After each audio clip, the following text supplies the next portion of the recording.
గుర్రం పాపిరెడ్డిలో ఏం ఉండబోతుంది? మ్యాడ్నెస్ అన్నారు కాబట్టి. ఫన్ అండి, అండ్ టోటలీ ఫన్.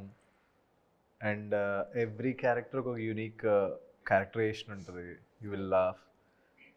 అంటే లైక్ ఫన్ కూడా ఎలా జనరేట్ అవుతుంది అంటే, మీరు బేసిక్గా అంటాం కదా సౌత్ పోల్లో ఎక్స్పెక్ట్ చేస్తే నార్త్ పోల్లో పడుతుంది, కాకపోతే ఇది ఈస్ట్ పోల్లో పడుతుంది.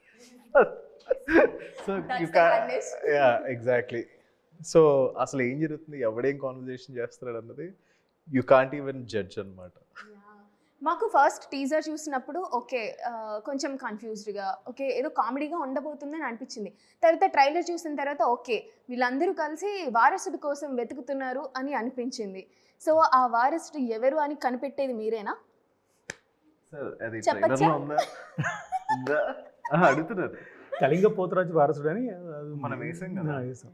అయితే నేను బాగానే మా షెఫ్ చూసుకున్నాను. యా మా chef. Okay okay. Yes, yes. అది అది అది చెప్పు బయట. అదే అడుగుతుంది నేను. It's about the swapping of this to do with some kind of వారసత్వం అని అది రివీల్ చేసాం. అందులో కన్ఫ్యూజన్ క్రియేట్ చేసాం. ఓకే ఓకే సరే, మేము మీరు అన్నట్లు మూవీ చూసి అది తెలుసుకుంటాము. ఇది కట్.